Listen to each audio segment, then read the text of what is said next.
السلام علیکم ورحمۃ اللہ وبرکاتہ۔ الحمد للہ وکفی وسلام علی عباده الذین اصطفى، اما بعد۔ قال اللہ تبارک وتعالی فی القرآن المجید والفرقان الحمید۔ اعوذ باللہ من الشیطان الرجیم، بسم اللہ الرحمن الرحیم۔ إنا أنزلناه في ليلة القدر وما أدراك ما ليلة القدر ليلة القدر خير من 1000 شهر تنزل الملائكة والروح فيها بإذن ربهم من كل أمر سلام هي حتى مطلع الفجر۔ صدق اللہ العظیم۔ محترم سامعین و ناظرین، رمضان المبارک کا آخری عشرہ شروع ہو چکا۔ اللہ کے بہت سارے نیک بندے شب قدر کی تلاش میں اس عشرے میں اعتکاف میں بیٹھے ہوئے ہیں۔ شب قدر اگر کسی نیک بندے کو نصیب ہو جائے تو اس رات کی عبادت کا کتنا بڑا ثواب ہے۔ قرآن کریم اس کے بارے میں کیا کہہ رہا ہے، آئیے اسی کے متعلق ہم جاننے کی کوشش کرتے ہیں۔ اللہ تبارک و تعالی کا ارشاد ہے، اِنَّا أَنزَلْنَاهُ فِي لَيْلَةِ الْقَدْرِ، بے شک ہم نے قرآن پاک کو شب قدر میں اتارا، یعنی قرآن شریف کو لوح محفوظ سے آسمان دنیا پر اسی رات یعنی شب قدر میں ہی اللہ تعالیٰ نے اتارا ہے۔ اس رات کی فضیلت کے لیے یہی ایک بات کافی تھی کہ قرآن جیسی مقدس اور عظمت والی چیز اس میں نازل ہوئی۔ آگے ارشاد خداوندی ہے، وَمَا أَدْرَاكَ مَا لَيْلَةُ الْقَدْرِ، آپ کو کچھ معلوم بھی ہے کہ شب قدر کیسی بڑی چیز ہے، یعنی اس رات کی بڑائی اور فضیلت کا آپ کو علم بھی ہے کہ کتنی خوبیاں اور کس قدر فضائل اس میں ہیں۔ لَيْلَةُ الْقَدْرِ خَيْرٌ مِّنْ 1000 شَهْرٍ، قدر 1000 مہینوں سے بہتر ہے، یعنی 1000 مہینے تک عبادت کرنے کا جس قدر ثواب ہے، اس سے زیادہ شب قدر میں عبادت کرنے کا ثواب ہے۔ کتنا زیادہ ہے، اس زیادتی کا علم خدا تبارک و تعالی ہی کو ہے۔ الملائکہ، اس رات میں فرشتے اترتے ہیں، والروح فیہا، اس رات میں روح القدس یعنی جبرائیل علیہ السلام بھی نازل ہوتے ہیں۔ نبی صلی اللہ علیہ وسلم کا ارشاد منقول ہے کہ شب قدر میں حضرت جبرائیل علیہ السلام فرشتوں کے ایک گروہ کے ساتھ اترتے ہیں اور جس کو ذکر وغیرہ میں مشغول دیکھتے ہیں اس کے لیے رحمت کی دعا کرتے ہیں۔ بِإِذْنِ رَبِّهِمْ مِنْ كُلِّ أَمْرٍ، اپنے پروردگار کے حکم سے ہر امر خیر کو لے کر زمین کی طرف اترتے ہیں۔ سلام، وہ رات سراپا سلام ہے، یعنی تمام رات فرشتوں کی طرف سے مؤمنین پر سلام ہوتا رہتا ہے کہ فرشتوں کی ایک فوج آتی ہے اور دوسری جاتی ہے۔ ہی حتی مطلع الفجر، وہ رات انہی برکات کے ساتھ تمام رات طلوع فجر تک رہتی ہے۔ یہ نہیں کہ رات کے کسی خاص حصے میں برکت ہو اور کسی میں نہ ہو، بلکہ صبح تک ان برکات کا ظہور رہتا ہے۔ کہ رسول صلی اللہ علیہ وسلم کا ارشاد ہے، عن انس رضی اللہ تعالی عنہ قال، دخل رمضان فقال رسول اللہ صلی اللہ علیہ وسلم، ان هذا الشهر قد حضركم وفيه ليلة خير من 1000 شهر، من حرمها فقد حرم الخير كله ولا يحرم خيرها الا محروم۔ انس رضی اللہ تعالی عنہ کہتے ہیں کہ ایک مرتبہ رمضان المبارک کا مہینہ آیا تو حضور صلی اللہ علیہ وسلم نے ارشاد فرمایا، تمہارے اوپر ایک مہینہ آ رہا ہے جس میں ایک رات ہے جو 1000 مہینوں سے افضل ہے۔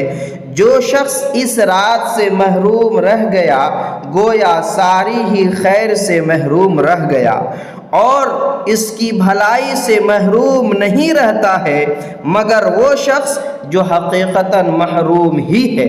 محترم سامعین اور عزیزان ملت، بعض روایت سے معلوم ہوتا ہے کہ نبی صلی اللہ علیہ وسلم نے پہلی امتوں کی عمروں کو دیکھا کہ بہت زیادہ ہوئی ہیں، اور آپ صلی اللہ علیہ وسلم کی امت کی عمریں بہت کم ہیں۔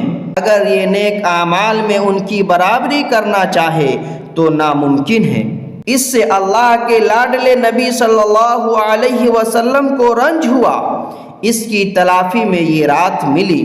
اگر کسی خوش نصیب کو یہ 10 راتیں نصیب ہو جائیں اور ان کو عبادت میں گزار دے تو گویا 83 برس 4 ماہ سے زیادہ وقت عبادت میں گزار دیا۔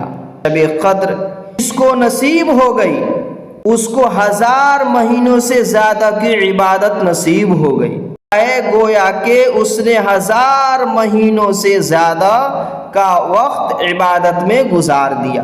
1000 مہینے تقریباً 83 برس 4 ماہ ہوتے ہیں، اس سے بھی زیادہ وقت گزارنے کا ثواب ہوتا ہے۔ ایک دوسری روایت میں ہے، عن ابی ہریرہ رضی اللہ تعالی عنہ قال قال رسول اللہ صلی اللہ علیہ وسلم من قام لیلۃ القدر ایمانا واحتسابا غفر له ما تقدم من ذنبہ۔ جو شخص شب قدر میں ایمان کے ساتھ اور ثواب کی نیت سے عبادت کے لیے کھڑا ہوا اس کے پچھلے تمام گناہ معاف ہو جاتے ہیں۔ کھڑے ہونے کا مطلب یہ ہے کہ نماز پڑھے، اور اسی حکم میں یہ بھی ہے کہ کسی اور عبادت، تلاوت قرآن کریم اور ذکر وغیرہ میں مشغول ہو، اور ثواب کی امید رکھنے کا مطلب یہ ہے کہ ریا وغیرہ کسی بدنیتی سے کھڑا نہ ہو بلکہ اخلاص کے ساتھ محض اللہ کی رضا اور ثواب کے حصول کی نیت سے کھڑا ہو۔ یہاں ایک اور بات سمجھنے کی ضرورت ہے۔ بعض لوگوں کے ذہن کے اندر یہ بات ہوتی ہے ہر قسم کا گناہ معاف ہو جاتا ہے، اگر کسی پر ظلم کیا وہ بھی معاف ہو جاتا ہے، کسی کا مال وغیرہ ہڑپ لیا ہے وہ بھی معاف ہو جاتا ہے، حالانکہ ایسا نہیں ہے۔ اوپر جو حدیث بیان کی گئی ہے اس میں یا اس جیسی احادیث میں گناہوں سے مراد علماء کے نزدیک گناہ صغیرہ ہے کہ اس سے گناہ صغیرہ معاف ہوتے ہیں، گناہ کبیرہ توبہ کے بغیر معاف نہیں ہو سکتے ہیں۔ اس لیے کہ قرآن پاک میں جہاں کبیرہ گناہوں کا ذکر آتا ہے وہاں الا من تابہ کے ساتھ ذکر کیا گیا ہے۔ اسی وجہ سے علماء کا اجماع ہے کہ کبیرہ گناہ بغیر توبہ کے معاف نہیں ہوتا ہے۔ ہمیں اپنے ذہنوں سے یہ بات نکال دینی چاہیے کہ کبیرہ بھی معاف ہو جاتا ہے۔ محترم سامعین و ناظرین، اس رات میں جبرائیل علیہ السلام فرشتوں کی ایک جماعت کے ساتھ اترتے ہیں، اور جو لوگ کھڑے یا بیٹھے اللہ کا ذکر اور عبادت میں مشغول رہتے ہیں ان کے لیے دعائے رحمت کرتے ہیں۔